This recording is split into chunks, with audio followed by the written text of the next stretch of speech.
I've been wanting to do this video for a while now. It is a 3-shoe face-off among Altra, Hoka, and Topo. These shoes are popular with a wide range of hikers and are especially appropriate for me, an older hiker, because your feet change with age.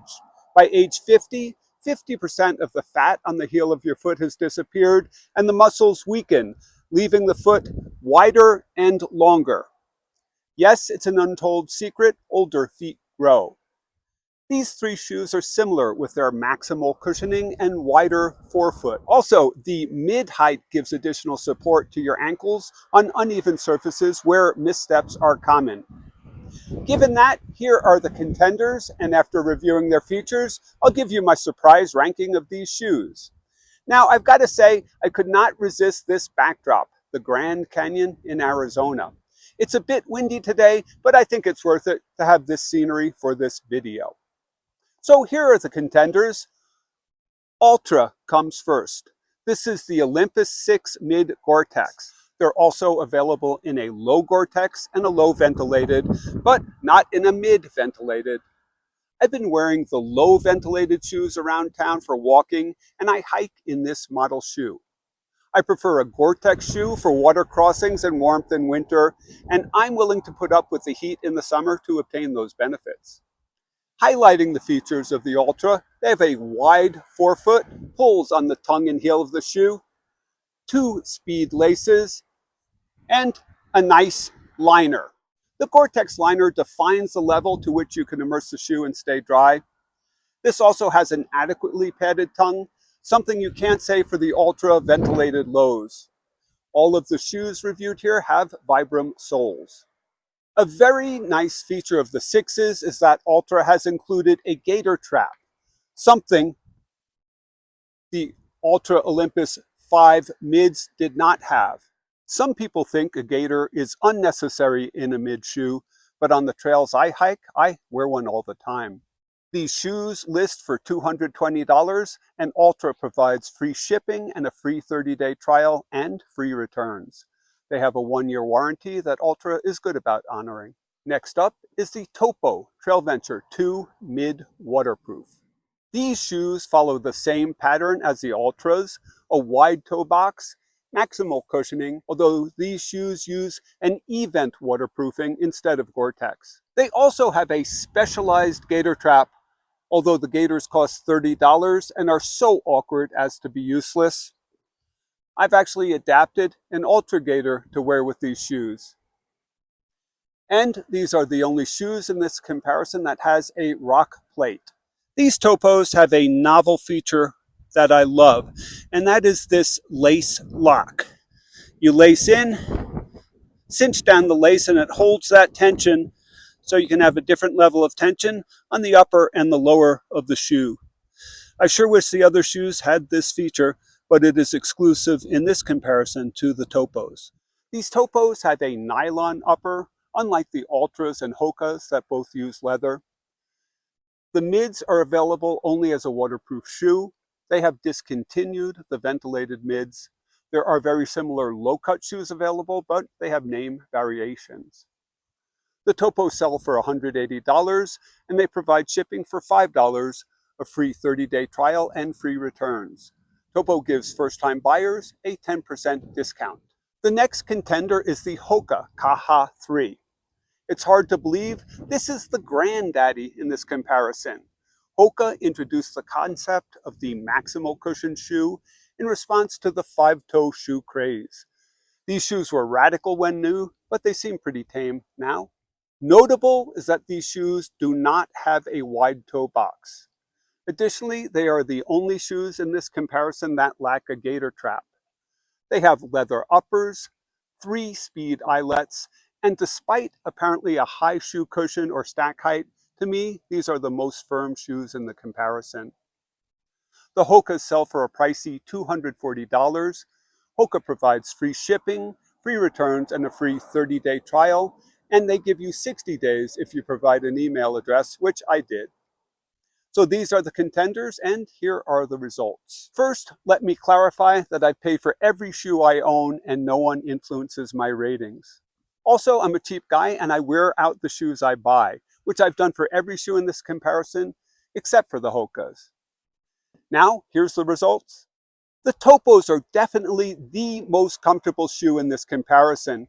It feels like you're hiking in your bedroom slippers.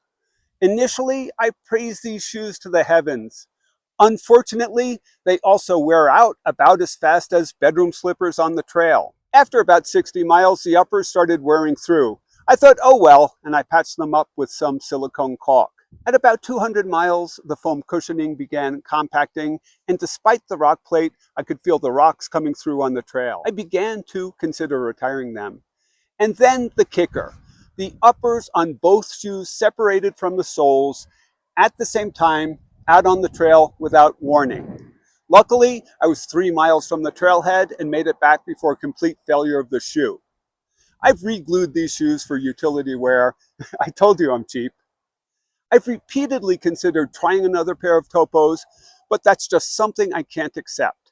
I can't accept a shoe that could leave me stranded on the trail. Interestingly, they have the most durable tread of any of the shoes here. These show almost no wear. But what good is that feature on a shoe that fails? These shoes were off warranty when they failed. I was wearing out the prior pair of Olympus, but I contacted Topo to see if they had pride in their shoe and would do something about the failure. They did not. And incidentally, I wrote a scathing review with photos which they did not post. REI used to sell this shoe, but they stopped, likely reflecting the number of failures and returns. Finally, although Topo is initially the least expensive shoe here, it cost me about $1 a mile before failing, making it the most expensive shoe per mile. Now, this surprised me because I wear Altras, but these came in a weak second. Something changed between the 5s and the 6s. These shoes crease severely at the ball of the foot, digging the leather into the upper part of my foot. I don't know why. Is it the elimination on the 6s of the pull tabs? Is it a change in the composition of the sole or of the pattern where it flexes? But that's unacceptable to me in a long-distance hiking shoe. Left foot some, not as much as the right foot for me. Too bad, because I loved these Altra Olympus. That's not the only issue. The crown over the toes is very low and touches my toes as I walk. Maybe with time I would sink into the padding, but my favorite shoes just don't work for me anymore. Altra is honoring a warranty claim I made on these shoes, and I'll likely try the Timp Mid Gore-Tex, which has a nylon upper that will hopefully not have this degree of pinching on my foot. Some 5s are still available online for about $120, so that's another option. Plus, I still have these 5s, which are only about halfway worn through their life, so I'm good for now. The surprise winner for me is the Hoka Kaha 3. I tried Hokas about a decade ago, and they just didn't work out for me.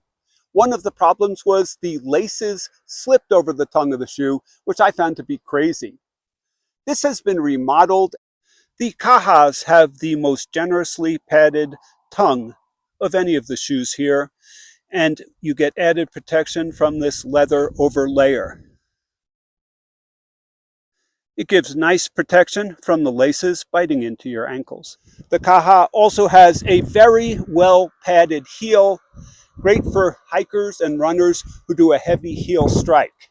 When I used to run, I struck really hard on the heels. It's a nice feeling in these. The Olympus encourage you to run on your toes. These allow you to hit your heels, which may or may not be a good thing, but it is more comfortable if you have a tendency to do that. The interior heel of the shoe has a trico lining, another exclusive. The shoe cushioning is not as soft as the others, but it does give a bit more of a feeling of control. That being said, these shoes are not perfect. First, they change depending upon the temperature, with the shoe being softer in the heat and firmer in the cold. That certainly feels odd. Plus, there are sizing issues. I started with a pair of Kaha 2s in size 12, and they were way too long. So I ordered the 3s in size 11.5. They were way too small, so I replaced them with these size 12s. And these size 12s are also too small. My feet fill the toe box, and my toes hit the front of the shoes on downhills. So what I'm going to do is return these shoes within the 60-day free trial and get some size 12.5s. But I'm going to hold off for a while I wear out my Olympus 5s. I would give the 5s a slight edge, but these are no longer in production. I've long said there is no perfect shoe, only the best compromise, and the best compromise for me among the current models is the Hoka Kaha 3. I wish you luck in finding your best shoe, and I hope this information was useful to you. Thank you for putting up with the wind to get this beautiful backdrop for this video, and thank you for watching.